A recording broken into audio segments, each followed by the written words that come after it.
परी से मिले सोने और चांदी के 2 लहंगे। बहुत समय पहले की बात है। सुहानी अपने पिता रमेश और अपनी माँ शोभा के साथ भोपाल नाम के एक छोटे से शहर में रहा करती थी। उनका परिवार बहुत ही खुशहाल था। शोभा और रमेश अपनी बेटी सुहानी से बहुत ही ज्यादा प्यार करते थे। सुहानी का रंग रूप दिखने में उतना अच्छा नहीं था जितना बाकी लड़कियों का होता है। उसका रंग काला था और उसके चेहरे पर कई तरह के दाग धब्बे भी थे, जिस वजह से वो दिखने में थोड़ी बदसूरत लगती थी, जिस कारण बाकी लड़कियां उसका मजाक बनाया करती थी और उसके साथ खेलती भी नहीं थी। बेचारी सुहानी अक्सर उदास रहा करती थी। ऐसे ही एक दिन सुहानी के माता पिता उसे अपने फ्रेंड के एक शादी में ले जाते हैं। उसके माता पिता तो अपने फ्रेंड से बातें करने में लग जाते हैं, लेकिन सुहानी का वहाँ पर कोई फ्रेंड नहीं बनता, बल्कि वहाँ पर जो लड़कियाँ होती है वो भी सुहानी का मजाक बनाने लगती है। अरे फ्रेंड्स, देखो ये लड़की कितनी काली है। जो इसने कपड़े पहने हैं इस पर कितने गंदे लग रहे हैं। हमारी तो कहीं जाने की हिम्मत भी नहीं होती अगर एक पिंपल निकल आए। और ये देखो इतनी बदसूरत होकर भी सज संवर कर पार्टी में आई है। सही बात है, इतनी काली कलोटी बदसूरत लड़की तो मैंने पहली बार ही देखी है। बेचारी सुहानी उदास होकर अपने माता पिता के पास जाती है और कहती है, पापा यहाँ से चलिए, मुझे यहाँ नहीं रुकना। यहाँ सब मेरा मजाक बना रहे हैं। अगर मैं ऐसी हूँ तो इसमें मेरी क्या गलती है? नहीं सुहानी बेटा, इसमें तुम्हारी कोई गलती नहीं है। लोगों को तो दूसरों का मजाक बनाना अच्छा लगता है। तुम इन लोगों की बातों को दिल पर मत लेना। तुम्हारे पापा बिल्कुल ठीक कह रहे हैं। सुहानी, अगर इस तरह से तुम हर किसी की बात को दिल पर लगा लोगी तो तुम कभी खुश नहीं रह पाओगी। इसलिए उनकी बातों को छोड़ो और हमारे साथ घर चलो। वो लोग गाड़ी से घर आने लगते हैं कि तभी उनकी गाड़ी का एक्सीडेंट हो जाता है और इस हादसे में शोभा की मृत्यु हो जाती है। शोभा की मृत्यु से रमेश और सुहानी को बहुत ही बड़ा झटका लगता है। बेचारी सुहानी पहले ही अपने दुखों से घिरी हुई थी। अपनी माँ के जाने के बाद वो पूरी तरीके से बेसहारा हो जाती है। रमेश सुहानी को इस हालत में देख नहीं पाता, इसलिए वो उसकी देखभाल करने के लिए मोहिनी नाम की एक औरत से शादी कर लेता है। मोहिनी की भी सुहानी जितनी ही रूपा नाम की एक बेटी थी। शादी के बाद वो लोग ऐसे ही बैठकर आपस में बातें कर रहे होते हैं कि तभी रमेश कहता है, मोहिनी, मैं अपनी पत्नी से बहुत प्यार करता था, इसलिए दूसरी शादी के बारे में सोचना भी मेरे लिए पाप था। पर मेरी बेटी सुहानी को एक माँ की जरूरत है और मुझे लगता है कि उसकी वो जरूरत तुम पूरी कर सकती हो। तुम उसे एक माँ की तरह प्यार देना। मैं चाहता हूँ कि तुम सुहानी को कभी भी माँ की कमी महसूस ना होने दो। आप बिल्कुल भी चिंता मत कीजिए। सुहानी को मैं अपनी बेटी रूपा की तरह ही प्यार करूंगी और उसे कभी भी किसी भी चीज की कमी महसूस नहीं होने दूंगी। ये सुनकर रमेश काफी खुश हो जाता है, परंतु वो मोहिनी की सच्चाई नहीं जानता था। मोहिनी एक बहुत ही चतुर और चालाक किस्म की औरत थी। वो रमेश के सामने तो कुछ और बनकर दिखाया करती थी, पर उसका चेहरा असल में कुछ और ही था। एक दिन रमेश 6 महीने की ऑफिस ट्रिप के लिए बाहर चला जाता है, जिससे मोहिनी बहुत ज्यादा खुश हो जाती है और फिर सुहानी से कहती है, नौकरानी, अब तुझे तो सबक मैं सिखाऊंगी। तेरे बाप के रहते तुझे कुछ कह नहीं पाती थी, इसलिए तू कुछ ज्यादा ही उड़ रही थी ना। अब देख तेरे पर मैं कैसे काटती हूँ। माँ, आप ये कैसी बातें कर रही हो? जैसे एक नौकरानी से करनी चाहिए वैसे ही कर रही हूँ, समझी? और हाँ, अब से तेरा कमरा मेरी बेटी का है। तेरी औकात नहीं है इतने बड़े कमरे में रहने की। मुझे समझ ही नहीं आ रहा कि आपका असली चेहरा कौन सा है, जो आप पापा के सामने दिखाती हैं या जो आप अभी हैं। देख रही हो माँ, कितनी जवान लड़ा रही है ये आपसे। तू चिंता मत कर, इसका बाप तो 6 महीने के लिए चला ही गया है। अब इसे मैं बताती हूँ कि सौतेली माँ किसे कहते हैं। इसके बाद मोहिनी सुहानी को एक नौकरानी की तरह रखने लगती है। उससे घर के हर एक काम करवाने लगती है। बेचारी सुहानी ना चाहते हुए भी ये सब करने पर मजबूर थी, लेकिन दुखों का पहाड़ तो उस पर अब टूटने वाला था। रमेश के ऑफिस से एक आदमी सुहानी के घर पर आता है और उन्हें बताता है कि ऑफिस ट्रिप के एक रोड एक्सीडेंट में उसके पिता की मृत्यु हो गई। ये सुनकर सुहानी की तो मानो पूरी दुनिया ही उजड़ जाती है। वो पहले ही अपनी माँ को खो चुकी थी। अब उसके लिए अपने पिता को खोना कोई आम बात नहीं थी। परंतु ये खबर सुनकर मोहिनी बहुत ज्यादा खुश हो जाती है और उस आदमी के जाने के बाद वो खुशी से कहती है, चलो अब अच्छा हुआ तेरा बाप मर गया। अब तेरे बाप की सारी प्रॉपर्टी मेरी और मेरी बेटी के नाम हो जाएगी और साथ ही साथ हमें एक फ्री की नौकरानी भी मिल गई। अब इससे अच्छा क्या ही हो सकता है। ये कहकर मोहिनी बहुत ज्यादा खुश हो जाती है। अब मोहिनी सुहानी पर और भी ज्यादा अत्याचार करने लगती है। धीरे धीरे समय बीतता है। एक दिन मोहिनी सुहानी के पास आती है और कहती है, सुन कल मोही, मेरी बेटी का कल बर्थडे है और मैंने टेलर को ड्रेस सिलने को दी हुई है। तू जल्दी से जाकर वो ड्रेस ले आ और हाँ, 1 घंटे में तू मुझे यहाँ पर मिलनी चाहिए। एड्रेस इस पर्चे में लिखा है। पर माँ, ये तो 5 किलोमीटर दूर है। इतनी जल्दी मैं वहाँ पर कैसे पहुँचूंगी और वहाँ से वापस कैसे आऊंगी? वो सब मैं नहीं जानती। मैंने जितना कहा है उतना कर, समझी? बेचारी सुहानी भागकर वहाँ पर जाती है। भागते भागते वो बहुत थक जाती है, पर वो रुकती नहीं है और उस टेलर की दुकान से ड्रेस लेकर घर आने लगती है कि तभी उसे पास की नदी से किसी के चिल्लाने की आवाज आती है। बचाओ, बचाओ, मैं डूब रही हूँ, कोई तो मुझे बचाओ। सुहानी वहाँ जाकर देखती है तो एक बुढ़िया नदी में डूब रही होती है। सुहानी एक लकड़ी की मदद से उस बुढ़िया को नदी से बाहर निकालती है। नदी से बाहर निकलते ही वो बुढ़िया सुहानी का धन्यवाद करती है, जिसके बाद सुहानी उस बुढ़िया से पूछती है, क्या हुआ? आप इतनी उदास क्यों लग रही हैं? सब ठीक तो है ना? कुछ भी ठीक नहीं है सुहानी। आपको मेरा नाम कैसे पता है? क्योंकि मैं एक परी हूँ। एक चुड़ैल ने मुझ पर अपना जादू करके मुझे ऐसा बना दिया और मेरे दोनों सोने और चांदी के लहंगे मुझसे छीनकर मेरी ये हालत कर दी है। तो फिर आप उस चुड़ैल से अपने लहंगे वापस क्यों नहीं ले आती? मैं ऐसा नहीं कर सकती। मेरे पास कोई भी शक्ति नहीं है और ना अब मैं उस चुड़ैल के आसपास भी जा सकती हूँ। क्या मैं आपकी कुछ मदद कर सकती हूँ? क्या तुम सच में मेरी मदद करना चाहती हो? हाँ बिल्कुल। ठीक है, मेरे पास ये लॉकेट है जो तुम्हें अदृश्य कर देगा। ये लॉकेट पहनकर तुम इस जंगल के पार वाली गुफा में चली जाना। वहाँ पर चुड़ैल मेरे सोने और चांदी के लहंगे के साथ यज्ञ कर रही होगी। तुम वहाँ पहुँचकर चुड़ैल की झाड़ू को ढूंढना और झाड़ू के मिलते ही उसे तोड़ देना। उसे तोड़ते ही चुड़ैल की मृत्यु हो जाएगी और उसके बाद तुम दोनों सोने और चांदी के लहंगे को यहाँ मेरे पास ले आना। सुहानी परी के बताए अनुसार चुड़ैल की गुफा में जाती है और सुहानी के अदृश्य होने के कारण चुड़ैल उसे देख नहीं पाती, जिसके बाद सुहानी चुड़ैल की झाड़ू को तोड़ देती है, जिससे चुड़ैल की मृत्यु हो जाती है। और फिर सुहानी उन दोनों सोने और चांदी के लहंगों को लेकर परी के पास आ जाती है और लहंगों को हाथ लगाते ही परी वापस से अपने सुंदर रूप में आ जाती है। तुम्हारा बहुत बहुत धन्यवाद सुहानी। अगर आज तुम नहीं होती तो शायद मैं अपना ये रूप कभी नहीं पाती। मेरी माँ ने कहा था हमें हर जरूरतमंद की मदद करनी चाहिए, इसलिए मैंने आपकी मदद की। धन्य है तुम्हारी माँ और धन्य हो तुम। मैं तुम्हारे इन कर्मों से बहुत खुश हूँ, इसलिए मैं तुम्हें ये सोने और चांदी के लहंगे उपहार के रूप में देती हूँ। इस सोने के लहंगे को पहनते ही तुम अत्यंत खूबसूरत हो जाओगी और इस चांदी के लहंगे से तुम्हें दुनिया की हर दौलत शोहरत मिल जाएगी। फिर सोने और चांदी के लहंगे को सुहानी को सौंपकर परी वापस परीलोक चली जाती है। सोने के लहंगे को पहनकर सुहानी बहुत ही ज्यादा खूबसूरत हो जाती है और चांदी के लहंगे से उसे बहुत सारा धन मिल जाता है, जिसे लेकर वो एक नए शहर आ जाती है और एक अच्छी सी जगह रहने लगती है। और उस धन से वो अपनी ही नहीं बल्कि दूसरे लोगों की भी मदद करने लगती है।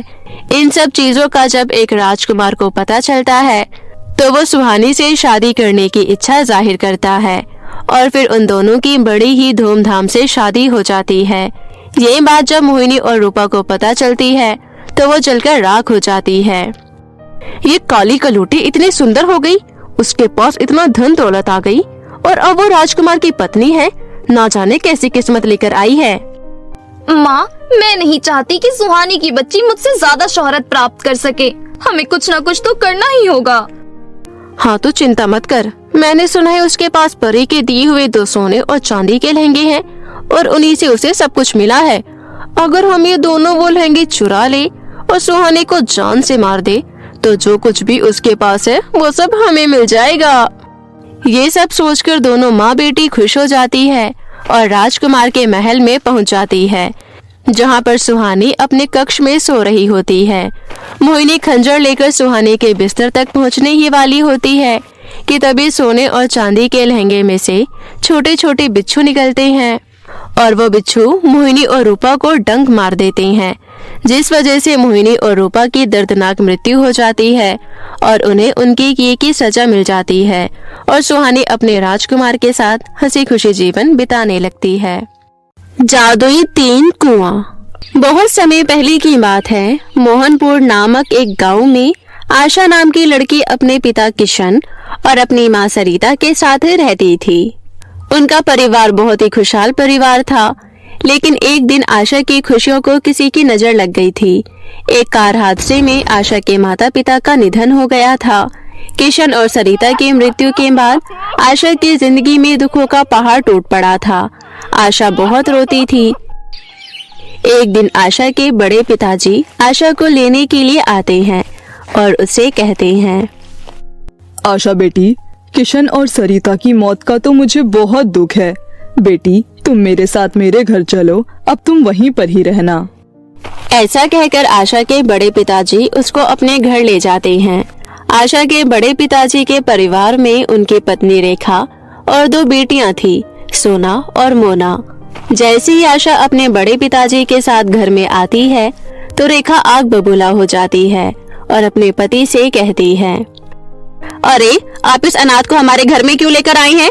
पहले ही घर में 2 जवान बेटियां हैं और अब इस अनाथ का बोझ भी हमें ही उठाना पड़ेगा। अब मेरी बात कान खोलकर सुनिए, आप इसे जहाँ से लाए हैं वहीं छोड़कर आ जाइए, मैं इसको नहीं पालूंगी। अरे भाग्यवान, कैसी बातें कर रही हो? ये मेरे छोटे भाई की बेटी है। मैं इसको किसके सहारे वहाँ पर छोड़ कर आता? इसका इस दुनिया में कोई नहीं है हमारे अलावा। कृपया करके ऐसी बातें ना करो। ठीक है, अगर ये घर में रहेगी तो हमारी सारी बातें मानेगी और हाँ, इस घर में हमारी बेटी बनकर नहीं, नौकरानी बनकर रहेगी। जी बड़ी माँ, मैं आपको शिकायत का मौका नहीं दूंगी। आप जैसा बोलेंगी मैं वैसा करूंगी। बस आप मुझे यहाँ पर रहने की इजाजत दे दो। आप लोगों के सिवा मेरा और कोई नहीं है। चल ठीक है, बहुत सारे गंदे कपड़े पड़े हैं, उन्हें जाकर धो और किचन में जाकर पूरे घर के लिए खाना बनाना और खाना बनाने के बाद गेस्ट रूम साफ कर देना। काफी दिनों से गंदा पड़ा है, जा और जाकर काम पर लग जा। रेखा के कहने पर आशा काम पर लग जाती है। रेखा आशा पर बहुत अत्याचार करती थी, उसको मारती पीटती थी। वहीं दूसरी तरफ सोना और मोना भी आशा को बहुत परेशान करती थी। एक दिन सोना मोना से कहती है, बहुत दिन हो गई आशा को परेशान करे हुए, इसके साथ कुछ करते हैं। हाँ सोना, तू बिल्कुल ठीक कह रही है। इस नौकरानी को सबक सिखाना पड़ेगा। मैं तो इसको घर से भगाना चाहती हूँ। ऐसा कहकर सोना और मोना एक प्लान बनाती है और आशा को अपने पास बुलाती है।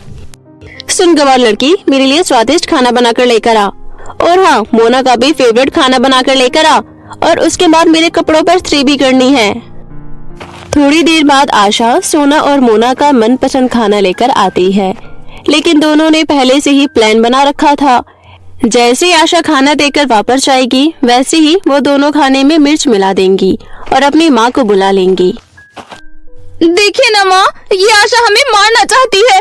हम दोनों के खाने में कितनी मिर्च डाल दी है। सोना की ये बात सुनकर रेखा बहुत आग बबूला हो जाती है।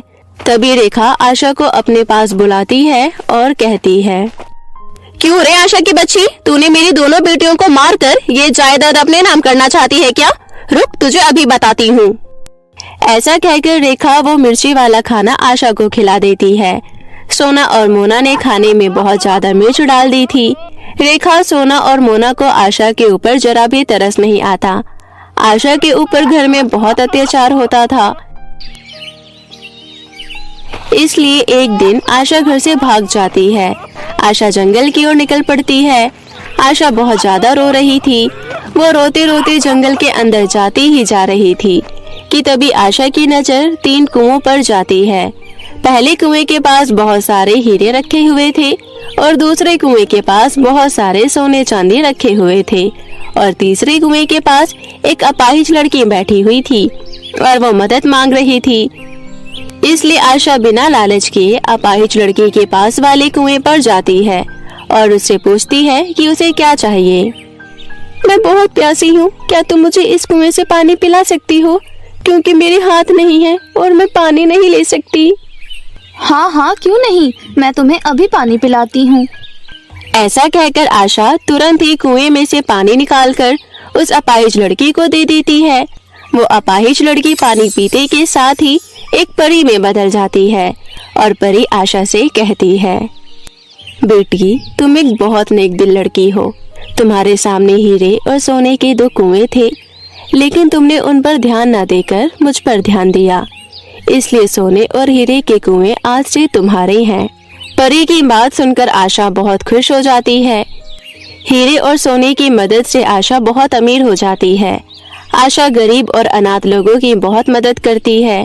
एक दिन रेखा को आशा के अमीर होने का पता चल जाता है और वह तुरंत ही आशा के पास आ जाती है और उसे पूछती है कि वो इतनी अमीर कैसे हो गई। बेचारी भोली भाली आशा रेखा को उन तीनों कुएं के बारे में बता देती है। उसके बाद रेखा उन तीनों कुएं के पास आ जाती है। इस बार भी वो परी एक अपाहिज लड़की के रूप में वहाँ पर बैठी हुई थी, लेकिन रेखा उस लड़की को नजरअंदाज करते हुए हीरे और सोने वाले कुएं के पास जाती है और वहाँ से हीरे और सोना चांदी लेने लगती है। लेकिन तभी वहाँ पर बहुत सारे सांप आ जाते हैं और रेखा को डस लेते हैं, जिस वजह से रेखा की वहीं मृत्यु हो जाती है। रेखा को उसके लालच और आशा के ऊपर अत्याचार की सजा मिल चुकी थी। अब आशा की जिंदगी में किसी भी चीज की कमी नहीं रही थी। अब वो हंसी खुशी अपना जीवन बिता रही थी। तो मेरे प्यारे दोस्तों, कैसी लगी आपको हमारी ये कहानी, हमें कमेंट करके जरूर बताएं और इसे अपने दोस्तों के साथ भी शेयर करें। मरी हुई बहन की जादुई फ्रॉक। दूर किसी गांव में राधा और तारा नाम की 2 सगी बहनें अपने चाचा चाची के साथ रहती थी। चाची विमला राधा और तारा पर बहुत अत्याचार करती और नौकरानी की तरह दिन रात घर का सारा काम करवाती थी। कष्टों से भरी उन दोनों बहनों की जिंदगी बीत रही थी। ऐसे ही एक दिन, दीदी पहले माँ हमें छोड़कर चली गई, फिर बाबा, हमारा इस दुनिया में कोई नहीं है दीदी। चाची तो हमें बिल्कुल भी प्यार नहीं करती। चाची जब देखो हमें डांटती रहती है। मुझे भी माँ बाबा के पास जाना है। रोते नहीं तारा, चुप हो जाओ, मैं हूँ ना, क्या मैं तुम्हें प्यार नहीं करती? दीदी तुम तो मुझे कभी छोड़कर नहीं जाओगी ना, वरना मैं अकेले जी नहीं पाऊंगी। ये कहते हुए तारा रोते हुए अपनी बड़ी बहन राधा के गले से लग गई। वही दूसरी और असलियत में चाचा दिनकर और चाची विमला दोनों बहुत दुष्ट और लालची थे। उन दोनों की नजर राधा और तारा की जायदाद पर थी। एक दिन दोनों आपस में बात कर रहे थे। अजी सुनते हो, कब तक हाथ पर हाथ रख कर बैठोगे? कुछ करते क्यों नहीं तो सारी प्रॉपर्टी हमारे हाथ से निकल जाएगी। थोड़ा सब्र कर भाग्यवान, मैं सही मौके का इंतजार कर रहा हूँ, फिर मैं उन दोनों को भी भैया और भाभी के पास भेज दूंगा। फिर सारी जायदाद हमारी हो जाएगी और हम दोनों ऐश करेंगे, ऐश। फिर अपनी योजना को अंजाम देने के लिए एक रात विमला ने उन दोनों के खाने में बेहोशी की दवाई मिला दी और खाना लेकर उनके कमरे में गई। राधा और तारा बेटी, ये लो तुम्हारे लिए गर्मा गर्म खाना लेकर आई हूँ, जल्दी से खा लेना, दिन भर काम करके बहुत थक गई होगी ना। ये कहकर विमला खाने की प्लेट रखकर वहाँ से चली गई। वहीं राधा और तारा को विमला का बदला हुआ स्वभाव देखकर बड़ी हैरानी हुई। दीदी चाची आज बदली बदली लग रही है, देखो तो बड़े प्यार से हमें खुद खाना देकर गई है। इतना बढ़िया खाना देखकर मुझसे रहा नहीं जा रहा। दीदी चलो खाना खाते हैं। तुम खाना शुरू करो, मेरी तबीयत अभी कुछ ठीक नहीं है, मैं बाद में खा लूंगी। तारा ने बड़े चाव से पेट भर खाना खाया और खाना खाकर गहरी नींद में सो गई। वहीं राधा बिना खाई ही सो गई। आधी रात के समय विमला अपने पति दिनकर के साथ उनके कमरे में दाखिल हुई। लगता है बेहोशी की दवा अपना काम कर गई है। अब जल्दी से दोनों को ठिकाने लगा देती हूँ। हाँ हाँ, अब देखो मैं कैसे इन दोनों को ठिकाने लगाता हूँ। किसी को कानो कान खबर तक नहीं होगा। पहले इस तारा को उठा लेता हूँ और ले जाकर कुएं में फेंक देता हूँ। उसके बाद दिनकर और विमला बेहोश तारा को लेकर जैसे ही कुएं की ओर बढ़े, तभी राधा की आँख खुल गई और वो दौड़ते हुए वहाँ पहुँची। रुक जाओ चाचा चाची, ये आप क्या कर रहे हैं? आप मेरी बहन तारा को छोड़ दो। उस बेचारी ने आपका क्या बिगाड़ा है? अरे ये इतनी जल्दी कैसे जाग गई? लगता है बेहोशी की दवाई घटिया कंपनी की थी। अब जल्दी करो, नहीं तो तारा भी नींद से जाग जाएगी। चलो अच्छा है, अपनी आंखों से अपने बहन को मरते हुए देखेगी। वैसे भी बेचारी अपने माता पिता की मौत नहीं देख सकी, जिन्हें मैंने मारा था। मुझे कुछ नहीं देखना और सुनना, बस मेरी प्यारी बहन को छोड़ दो, चाहे बदले में मेरी जान ले लो। मैं तारा को छोड़ दूंगा, लेकिन उससे पहले तुझे अपनी जान देनी पड़ेगी। ठीक है चाचा जी, मैं अपनी जान दे रही हूँ, आप मेरी बहन को छोड़ दो। ऐसा कहकर राधा कुएं में कूद गई। चीखने की आवाज सुन गांव वालों की नींद खुल गई और वो दौड़ते हुए कुएं के पास आए, जिन्हें देखकर विमला और दिनकर रोने का ढोंग करने लगे। राधा, हाय मेरी फूल सी बच्ची, तूने ऐसा क्यों किया? क्यों तूने कुएं में कूदकर अपनी जान दे दी? क्या कमी रह गई थी मेरे प्यार में? चुप हो जा भाग्यवान, अब रोने से क्या होगा? राधा बिटिया लौट कर नहीं आएगी। किसी लड़के से प्यार करती थी, वो लड़का राधा को धोखा देकर कहीं चला गया। इसी गम में राधा बिटिया ने अपनी जान दे दी। अब हम तारा बिटिया को क्या जवाब देंगे? पहले भैया भाभी चले गए और अब हमारी फूल सी प्यारी भतीजी। ये कहते हुए दोनों मगरमच्छ के आंसू बहाने लगे। ये देख गांव वाले उनकी मनगढ़ंत बातों में आ गए और बोले, अब होनी को कौन टाल सकता है? आप दोनों दुखी मत हो, अपने आप को संभालो और तारा बिटिया का ध्यान रखो। ऐसा कहकर सभी गांव वाले अपने अपने घर वापस लौट गए। वही विमला और दिनकर भी बेहोश तारा को लेकर वापस घर लौट आए। जब अगली सुबह तारा को होश आया तो वो अपनी बहन राधा को ना पाकर उसे यहाँ वहाँ ढूंढने लगी। अरे दीदी, कहाँ हो तुम? मैं कब से तुम्हें ढूंढ रही हूँ, पर तुम मुझे कहीं दिखाई नहीं दे रही। मेरा दिल बहुत घबरा रहा है। दीदी, जल्दी मेरे पास आ जाओ। तभी चिल्लाते हुए विमला वहाँ आई और बोली, चुप कर, क्यों सुबह सुबह सबका जीना हराम कर रखा है? चाची जी, मेरी दीदी कहाँ है? कहीं दिखाई नहीं दे रही। अब तेरी दीदी कभी लौट कर नहीं आएगी, मर गई तेरी दीदी, समझी? अब बस चुपचाप हमारी सारी बात मान और कोने में पड़ी रहे। तभी वहाँ दिनकर आया और बोला, अगर उस समय गांव वाले नहीं आते तो इसका भी काम तमाम कर दिया होता, लेकिन इसकी किस्मत अच्छी थी जो बच गई। वैसे भी ये हमारा कुछ नहीं बिगाड़ सकती, जैसा हम बोलेंगे वैसा ही करेगी। बेचारी तारा घर के सारे काम अकेली ही करती। काम करते करते तारा के नन्हे हाथों में छाले भी पड़ गए। वो अक्सर अपनी बहन राधा को याद कर रोती रहती। एक दिन की बात है।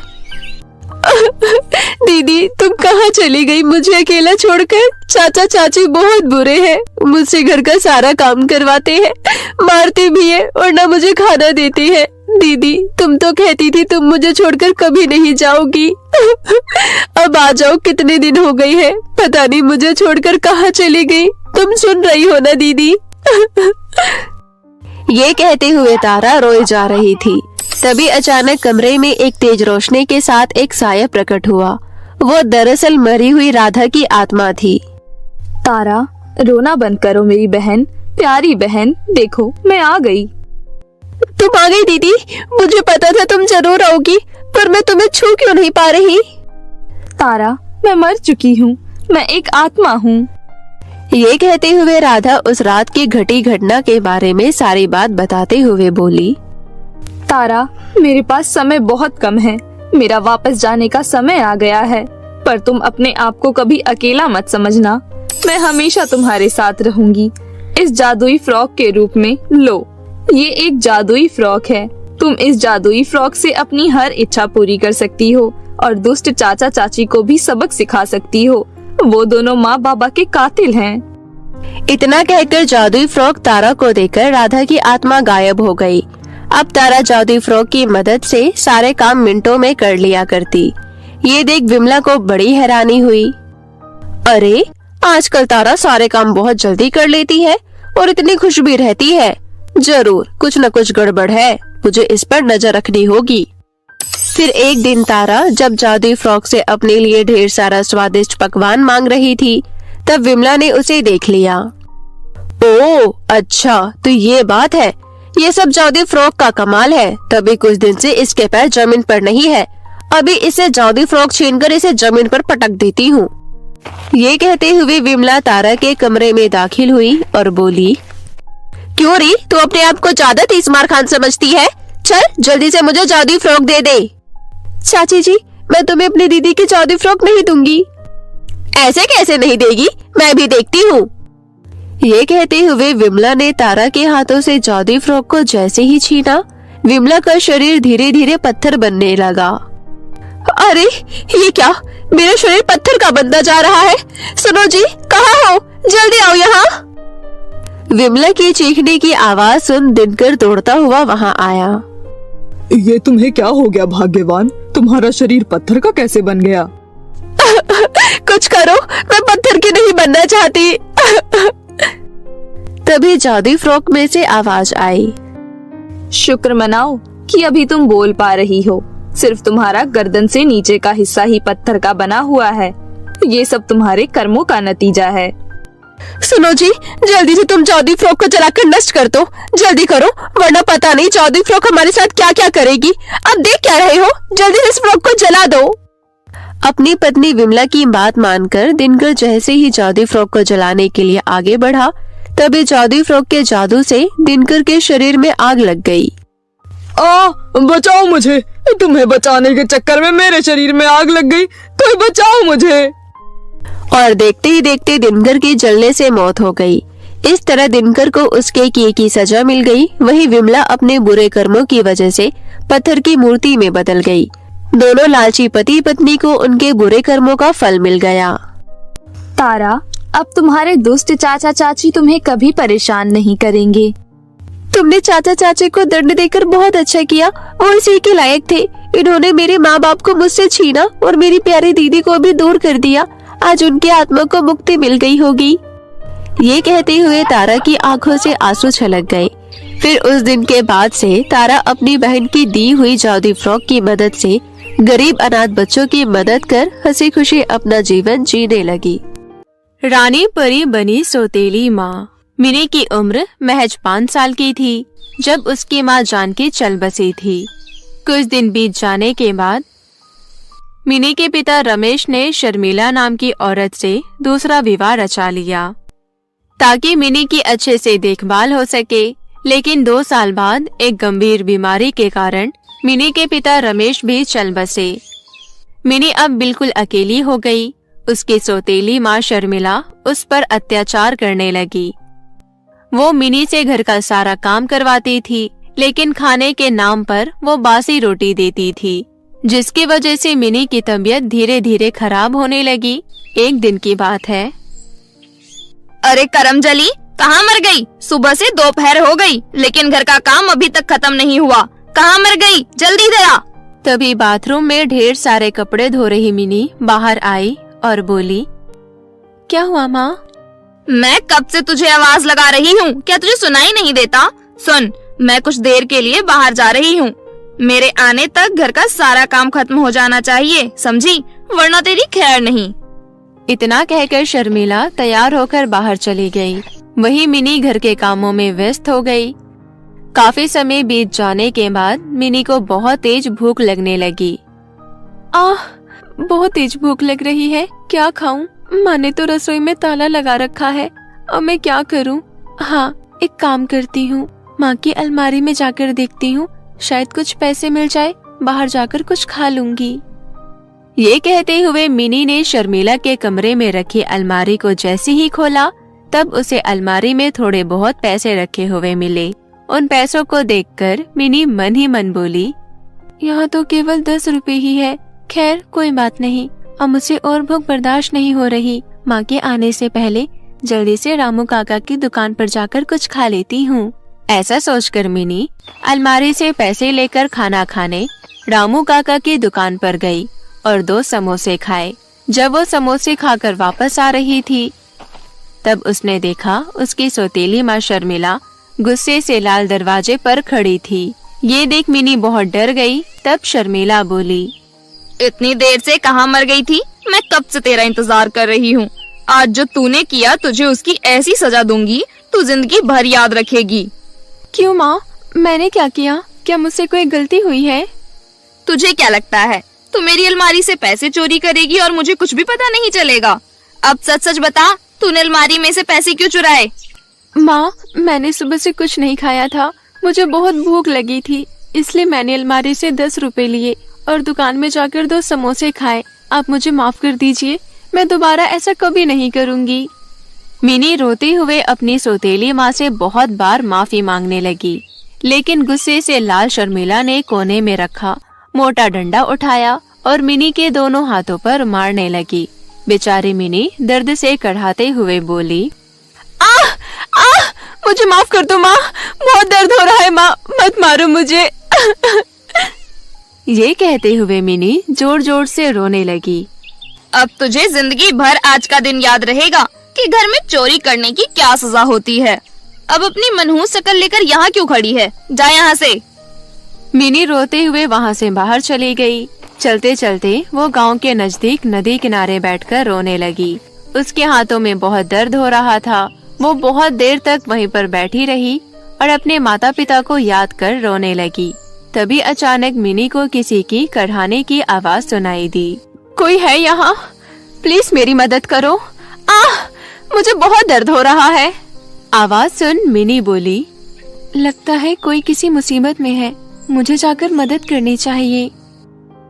ये कहते हुए मिनी उस दिशा की ओर बढ़ी जहाँ से आवाज आ रही थी। कुछ दूरी पर पहुँचते ही मिनी ने एक घायल सुंदर परी को देखा। वो हैरान होते हुए बोली, अरे ये तो कोई परी है, लेकिन इस हालत में क्या हुआ आपको परी? मैं बहुत जख्मी हूँ, मैं उठ नहीं पा रही, कृपया मेरी मदद करो। पर अब जख्मी कैसे हुई? मैं परी लोग की रानी परी हूँ। एक दुष्ट जादूगरनी ने मेरी ऐसी हालत कर दी। आह, मुझे बहुत प्यास लग रही है, क्या तुम मुझे थोड़ा पानी पिला सकती हो? मिनी ने झटपट नदी से पानी लाकर रानी परी को पिलाया। उसके बाद मिनी ने रानी परी को सहारा देते हुए एक पेड़ के नीचे बिठाया। तुम्हारा धन्यवाद, तुमने मेरी बहुत मदद की। बस मेरा एक छोटा सा काम कर दो। मेरी जादुई छड़ी यहीं कहीं खो गई है, उसे ढूंढ कर ला दो। मेरी शक्तियाँ वापस आएगी और मैं ठीक हो जाऊंगी। अच्छा, आप यही मेरा इंतजार करो, मैं आपकी जादुई छड़ी ढूंढ कर लाती हूँ। इतना कहकर मिनी रानी परी की छड़ी ढूंढने लगी। काफी मुश्किलों के बाद मिनी को कटीली झाड़ियों के बीच फंसी रानी परी की जादुई छड़ी मिल ही गई। शुक्र है, रानी परी की जादुई छड़ी आखिर मिल गई। जल्दी से मैं ये छड़ी रानी परी को दे देती हूँ। मिनी ने जैसे तैसे उस कटीली झाड़ी से अपने जख्मी हुए हाथों की परवाह किए बिना जादुई छड़ी निकाली और ले जाकर रानी परी के हाथों में सौंप दिया। ये लीजिए रानी परी, आपकी जादुई छड़ी। रानी परी ने जैसे ही जादुई छड़ी अपने हाथों में ली, उनके सारे जख्म ठीक हो गए। तब मिनी ने रानी परी से पूछा, रानी परी जी, वैसे आप यहाँ क्या करने आई थी? कई साल पहले परीलोक की जेल से एक दुष्ट जादूगरनी भागकर पृथ्वीलोक आई थी। मैं उसे बहुत समय से ढूंढ रही हूँ, लेकिन उसका पता अब चल गया है। वो इसी गांव में इंसानों का रूप धारण करके इस गांव में ही रहती है। वो बहुत खतरनाक है, उसका पकड़ा जाना बहुत जरूरी है, क्योंकि मुझे पता चला है कि वो शक्तिशाली बनने के लिए हर रात को इंसानों की बलि दे रही है। लेकिन अब आप उसे कैसे पकड़ेंगी? उसको पहचान पाना तो मुश्किल है, क्योंकि वो तो इंसानी रूप में यहाँ रहती है। हाँ, तुम सही कह रही हो, क्योंकि वो इंसानों का रूप धारण करके रहती है, इसलिए उसको पहचान पाना मुश्किल है। लेकिन जब मैं उससे लड़ रही थी, तब मैंने उसके दाहिने गाल पर अपनी जादुई छड़ी से वार किया था, जिससे उसके गाल पर काला निशान पड़ गया है। अगर वो कभी भी मेरे सामने आएगी तो मैं उसे पहचान लूंगी। ये कहते हुए रानी परी की नजर मिनी के हाथों पर गई। अरे ये तुम्हारे हाथों पर ये चोट कैसी? रुको, मैं अभी तुम्हारे हाथ ठीक कर देती हूँ। ये कहते हुए रानी परी ने अपनी जादुई शक्ति से मिनी के दोनों हाथ ठीक कर दिए। तब मिनी ने रोते हुए अपनी सौतेली माँ के बारे में रानी परी को सारी सच्चाई बताई। तुम फिक्र मत करो, तुमने मेरी जान बचाई है। अब तुम खुशी खुशी अपने घर वापस जाओ। अगर अब कभी भी तुम्हारी सौतेली माँ तुम्हें परेशान करे तो तुम मुझे याद करना, फिर देखना मैं उसके साथ क्या करूँगी। और तुम अपने साथ ये अंगूठी लेकर जाओ। जब भी तुम्हें मेरी जरूरत पड़ेगी तब तुम इस अंगूठी को अपने हाथ में लेकर मुझे याद करना, मैं आ जाऊंगी। ये कहकर रानी परी अदृश्य हो गई। मिनी भी अंगूठी लेकर घर चली गई। रात को मिनी जब अपनी सौतेली माँ शर्मिला को खाना परोस रही थी, तब उसने अपनी सौतेली माँ शर्मिला के दाहिने गाल पर काला निशान देखा। निशान देखते ही मिनी मन ही मन सोचने लगी, अरे ये क्या, माँ के दाहिने गाल पर काला निशान कैसा? ये निशान तो बिल्कुल वैसा ही है जैसा रानी परी ने बताया था, लेकिन ये निशान माँ के चेहरे पर कैसे आया? मुझे कुछ समझ नहीं आ रहा। मिनी अपने कमरे में जाकर पूरी रात ये बात सोचती रही। फिर अगले दिन सुबह उठकर मिनी ने रानी परी की दी हुई अंगूठी की मदद से रानी परी को मन ही मन याद करने लगी। पलक झपकते ही रानी परी वहाँ प्रकट हो गई। क्या हुआ मिनी? क्या तुम्हारी सौतेली माँ ने फिर से तुम्हें परेशान किया? नहीं रानी परी जी, मैंने कुछ और बताने के लिए आपको याद किया है। कल आपने मुझे जिस निशान के बारे में बताया था, जो आपने उस शैतान जादूगरनी के चेहरे पर लगाया है, मैंने वैसा ही काला निशान मेरी सौतेली माँ के चेहरे पर देखा है। ये तुम क्या कह रही हो? क्या तुम मुझे अपनी सौतेली माँ के पास लेकर चल सकती हो? हाँ क्यों नहीं, चलिए मेरे साथ, वो भी सो रही होंगी। इतना कहकर मिनी रानी परी को लेकर अपनी सौतेली माँ के कमरे में गई।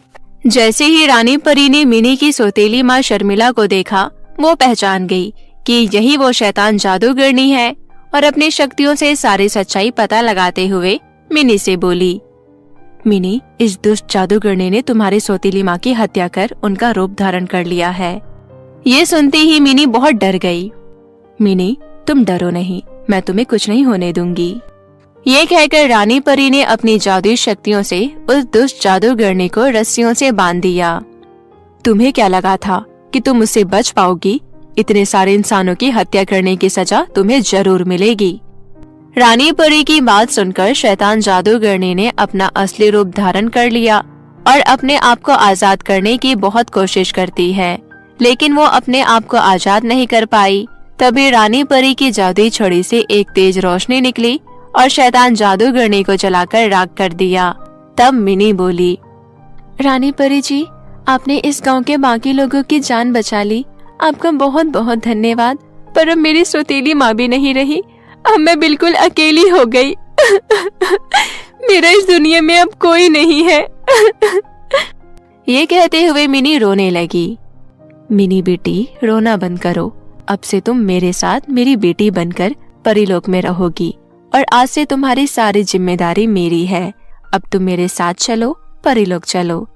क्या सच में रानी परी? रानी परी नहीं, मुझे माँ कहो। मिनी बेटी, आज से मैं तुम्हारी माँ हूँ। अब चलो, परीलोक में सभी परियां हमारा इंतजार कर रही होगी।